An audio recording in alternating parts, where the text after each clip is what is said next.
Ahsoka and the Mandalorians are about to go after Maul, but they're gonna need some help.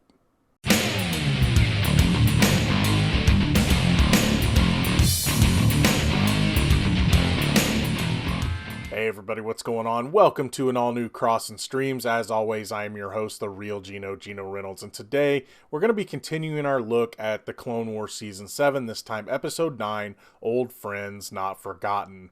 This episode starts off different than the others. Like these next few episodes are all going to fit together like a movie or something. They even used the John Williams, or at least part of the John Williams Star Wars theme, so I thought that was kind of cool. It's kind of given these parts like a bigger, more epic feel. We start off with Commander Cody and his forces. They're in trouble during a huge battle. They can't get to the tactical droid. It's in hiding, and they're getting wasted by the battle droids. Obi-Wan does show up to try to help them, but things still keep getting worse. That is until Anakin Skywalker shows up. With a somewhat reckless plan. Of course, it's Anakin Skywalker. He tricks the droids into giving up their tactical droid. He fakes surrendering, and the tactical droid comes out and is like, "You morons, they're tricking you." And then once they realize their folly, Anakin and his crew, led by Captain Rex, take out the opposing force. As this is going on, Obi-Wan and Anakin receive a transmission telling them to return to base. The ones transmitting use the phrase fulcrum, making them think it's Saw Gerrera, but it ends up not being him. Of course, it's Ahsoka and the Mandalorians, and she reveals that they have found Maul and want to meet to talk about going after him. On a side note, when the Mandalorians and Ahsoka show up, it just makes me wonder when this is the way we Mandalorians can't take off our helmets for anything started, because they seem to have no problem taking their helmets off here. So I was just curious about that. A little bit of, a little bit of inconsistency there.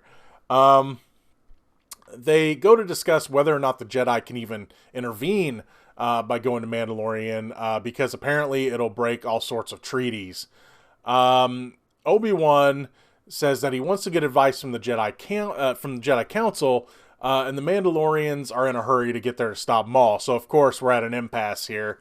Bo-Katan, the Mandalorian leader, even takes a shot at Obi-Wan. I love this because it's definitely a playback to older episodes. She takes a shot at Obi-Wan and his love for the late Queen Satine, trying to quote-unquote convince him to help. She's like, "I thought you had feelings for her," basically challenging him. But he plays the "I'm still a Jedi and can't let my feelings make the decision for me" card, which is exactly what you would kind of expect Obi-Wan to do. Anakin, after that wonderful discussion that went very well, Anakin takes Ahsoka to see Captain Rex and the 501st, who, in honor of Ahsoka's return, have painted their helmets orange, like in the pattern of the white and orange of her face. And although she's not in the Order anymore, the clones' loyalty towards her and respect for her means a lot to them, and of course, in turn, it means a lot to her. Before Anakin can give Ahsoka another surprise, which it's in a box and you kind of know what's in there, Obi-Wan comes in and says they have to leave right now. Anakin says, so they approved helping the Mandalorians, and Obi-Wan says, no, Coruscant's under attack. And honestly, this could probably be leading to the scene in Revenge of the Sith where Palpatine is captured at the beginning of that film, possibly.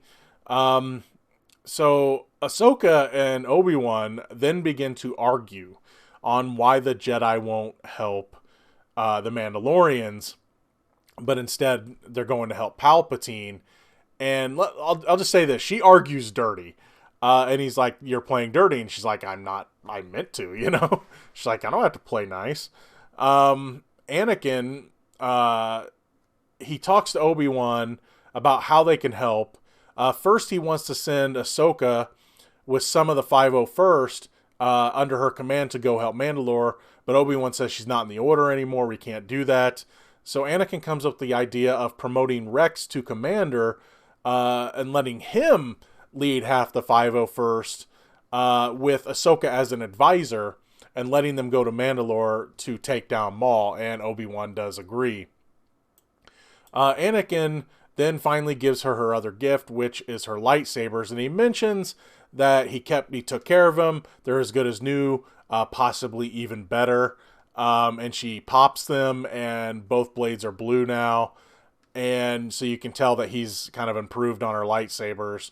And they do then say their goodbyes. Long story short, when the Mandalorians, Ahsoka, and Rex's team get there, the gauntlet is thrown down by Bo-Katan. She calls out the Mandalorian Prime Minister, Almec, for being Maul's puppet. He says that the people of Mandalore are going to see you as evil, and she's like, I don't care. We're taking back Mandalore from you and Maul. The attack begins, and there are many casualties on both sides, and of course Ahsoka gets to show just what a badass she is when she's making her way down to the surface of the planet. As the battle rages on, the squad splits up, some of them going out to the Prime Minister, while others are going to go try to find Maul. Ahsoka and a small squad head underground after they find a lead on, they were saying this group was going here, they look to be in a hurry, let's check it out. Bo-Katan is able to take the Prime Minister down, but it is revealed that Ahsoka is walking into a trap.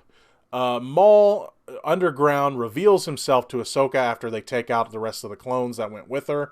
But he says he was hoping that it would be Obi-Wan that showed up, and he wonders why it's Ahsoka instead. I love this episode. I love that it started off more like a Star Wars movie using the John Williams music. I like that they're really pushing Rex and Ahsoka as the main characters, really, of this series so far, or of this season. This is definitely Ahsoka's story to tell mostly.